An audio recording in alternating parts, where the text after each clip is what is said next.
பயமாக இருக்கே அப்படிலாம் அந்த மாதிரி பயம் வந்துச்சுன்னா இயேசுவின் நாமத்தில் பயம் யார்கிட்டேருந்து வரல, தேவன்கிட்டேருந்து வரல.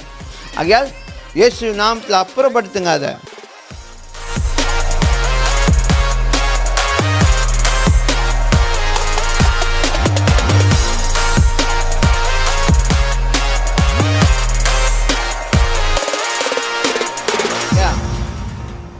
மூணாவது மைண்டு.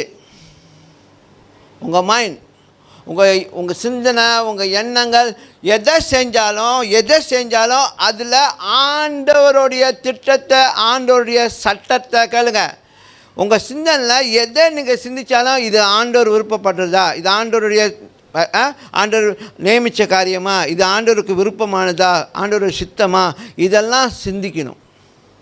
இதெல்லாம் இல்லாத ஒரு சிந்தனை அது என்னது, ஆண்டவர் பற்றி சிந்திக்காமல், ஆண்டவர் சித்தத்தை பற்றி சிந்திக்காமல், ஆண்டவர் திட்டத்தை குறித்து சிந்திக்காமல் அதெல்லாம் புறமான காரியத்தை சிந்திச்சுன்னா அது உள்வாங்காதீங்க.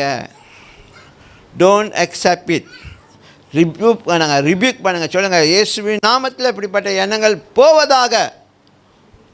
சில பேருக்கு பயம் வரும், யாரோ பின்னாலேயே நிற்கிற மாதிரி, என் பின்னாடி யாரோ நடந்து வர மாதிரியே இருக்குது, ஐயோ பயமாக இருக்கே அப்படிலாம். அந்த மாதிரி பயம் வந்துச்சுன்னா இயேசுவின் நாமத்தில் பயம் யார்கிட்டேருந்து வரல, தேவன்கிட்டேருந்து வரல. ஆகையால் இயேசுவின் நாமத்தில் அப்புறப்படுத்துங்க அதை. சொல்லுங்கள், இந்த மாதிரி உணர்வுகள் என்னை விட்டு போவதாக அப்படின்னு சொல்லி கட்டளை எடுங்க, அது போயிடும்.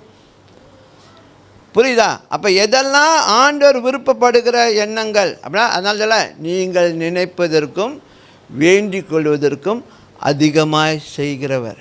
அப்போ நீங்கள் நினைக்கிற காரியங்கள் தேவன் செய்வார். அது அவருடைய விருப்பமான காரியங்களாக இருந்துச்சுன்னா, அவருடைய சித்தத்துக்குள்ளே இருந்துச்சுன்னா, நீங்கள் நினைக்கிற காரியம் நல்லதாக இருந்துச்சுன்னா தேவன் செய்வார். ஆமென். ஓகே, அது கூட உங்கள் அன்பை தேவன்கிட்ட முழுமையாக செலுத்துறீங்கன்னு காமிக்குது. கேஸ் யா எதாக இருந்தாலும் அவருடைய வேல்யூவை உள்ளே கொண்டு வரீங்க, அவருடைய முக்கியத்துவங்களை அதுக்குள்ளே கொண்டு வரீங்க. இது ஆண்டவருக்கு விருப்பமா, இது ஆண்டவருக்கு சித்தமா, இப்படி நான் சிந்திக்கிறது சரியா, இந்த மாதிரி ஒரு எண்ணங்கள் சரியா, இதெல்லாம் நீங்கள் வேல்யூ பண்ண ஆரம்பிச்சிட்டிங்கன்னா, இவேல்யூவேட் பண்ண ஆரம்பிச்சிங்கன்னா, மதிப்பீடு செய்ய ஆரம்பிச்சிங்கன்னா, அப்போ எது வேணும் எது வேணாம் நீங்களே தள்ளிடலாம். ஆமென்.